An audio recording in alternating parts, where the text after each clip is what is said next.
Ciao, I'm Julia Kay. I'm glad you are here. Nobody has visited me in ages. It's been years now.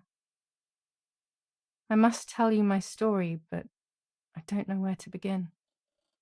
There is so much that I should start from my childhood, but my memories of these times are vague. I only remember the summer of 1929, when they sent me off to stay with my nanny.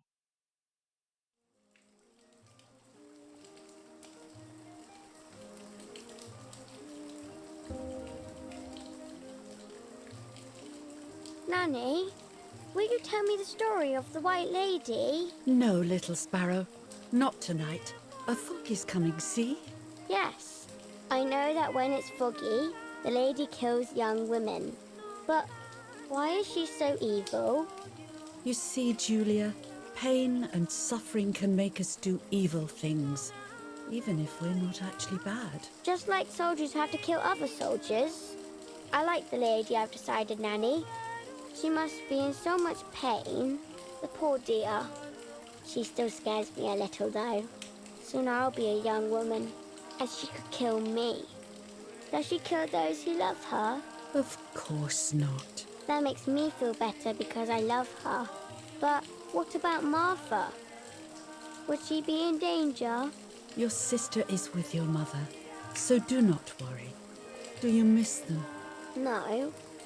I mean, yes, I miss Martha a little, but I love spending time with you. Now, go to sleep, little sparrow. It's getting late. Okay, Nanny. I'll go to sleep and dream of the lady. Was she beautiful? She was beautiful. Yes, very much so. Then she'll be beautiful in my dreams. And will I be beautiful just like her? You'll be even more beautiful. Listen, Nanny. Since the lady won't harm me because I love her, and since you're not a young woman, could you tell me her story, even if it's foggy outside? Please. Oh, please. Then I'll sleep. I promise. Oh, all right. You always get your own way.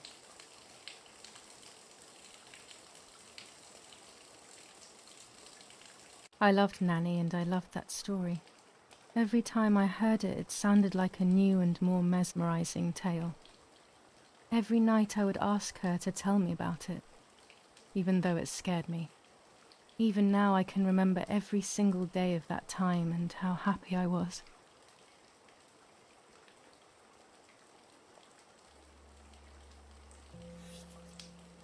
According to an ancient legend, the lakes of the area are haunted by the spirit of a young woman who was killed by the man she loved.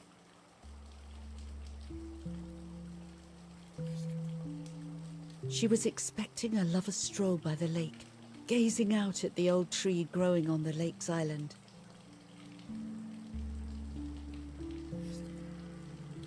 So much hope and desire, but death, not love, was awaiting her.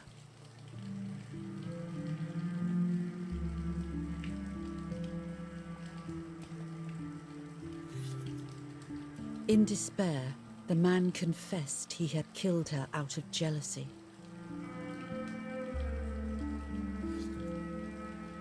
So he was hanged on the small island, in the middle of the very same lake where he had killed the girl.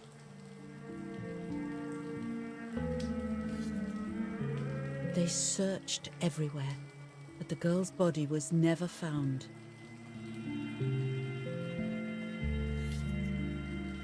Since then, her spirit, known as the White Lady, has been imprisoned in the depths of the lake.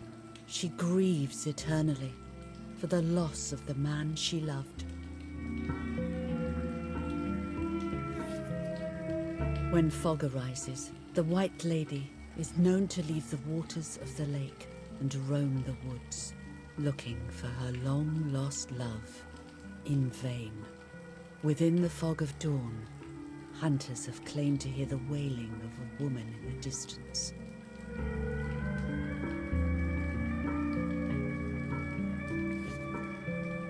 Every time the sad memory of the night she perished stirs in her soul. She takes the life of a young woman by slaying such a life in its youth, even just for an instant. The lady feels free from the burden of her pain.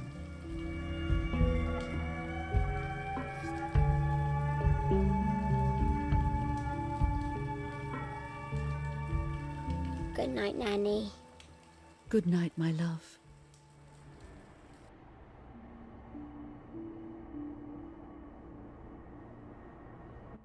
I spent almost 3 years with the nanny, but when I came home, I quickly forgot how to be happy.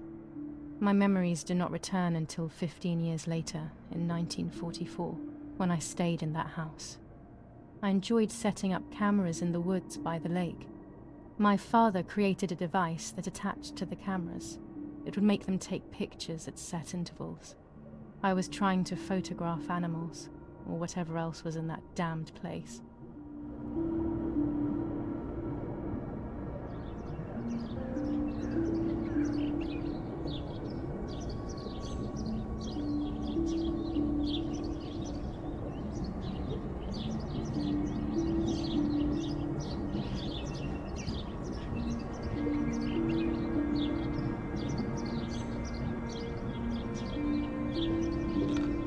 Reel off the film.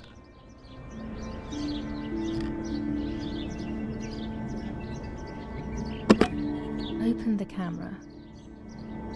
Remove the old roll of film.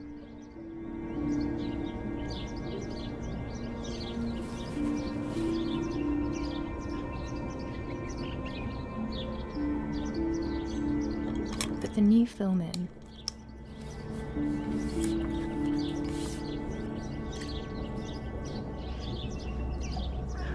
Close the camera. Load the film.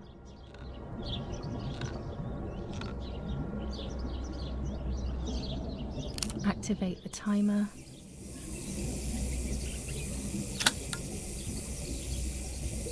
Almost ready. Now to bring the image into focus.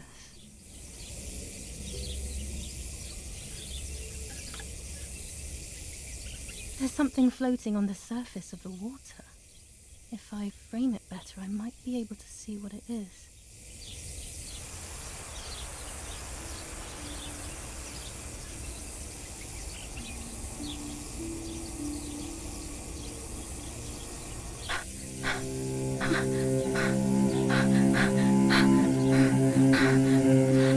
What? Is that a person? I must help them.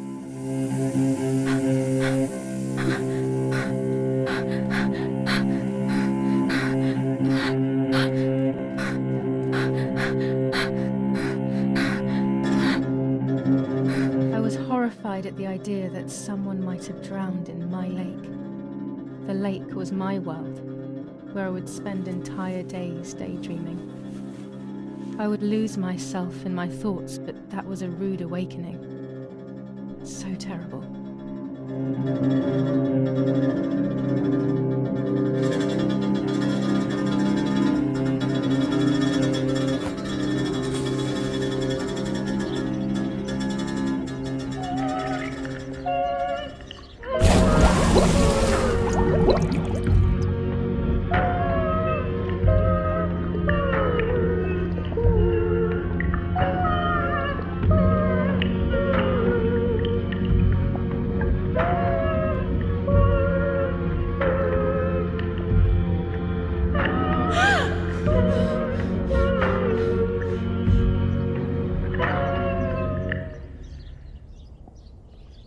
I instantly noticed that the person was wearing one of my dresses.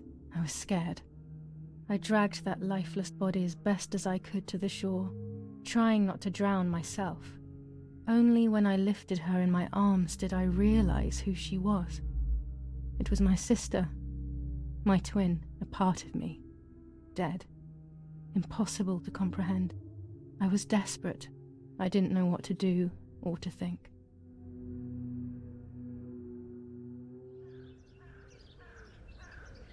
I have to stay calm. Martha is not dead. It's not possible. It's not true. There's no need to worry. Everything is fine. Everything will be fine. I have to stay calm. Martha is not dead. It's not possible. It's not true. Martha, February 26th, 1923.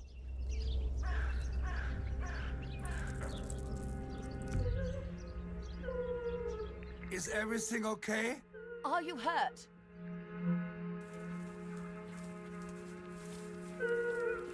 What are you doing? Go, Eric, run! My parents ran towards me. My mother hugged me. She, who detested me, was now cuddling me.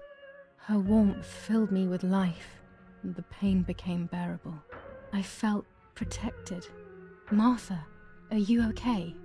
she asked me, speaking slowly in order to let me read her lips. She thought I was deaf. She thought I was Martha. I didn't want the moment to fade, so I meekly nodded my head. I didn't realize I had done something that couldn't be undone. I would have to pretend to be Martha forever.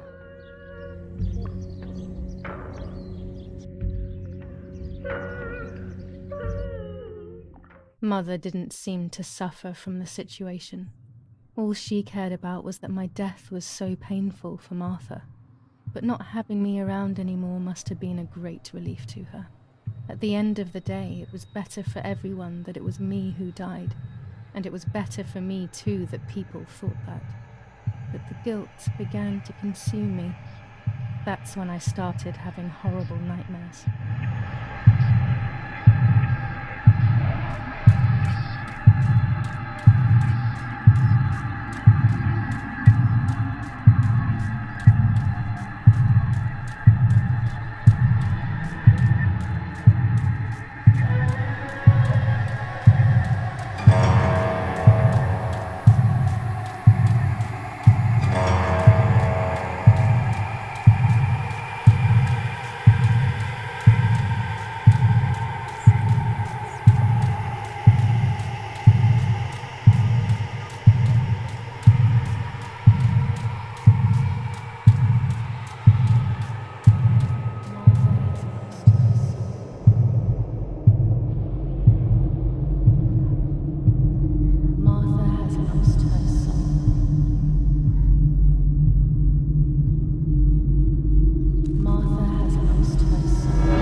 It was just a dream. A horrible dream. That horrendous woman and the face of my sister. I wish all of this was a dream and my sister is just sleeping in her bed. Instead, her bed is empty and this is reality.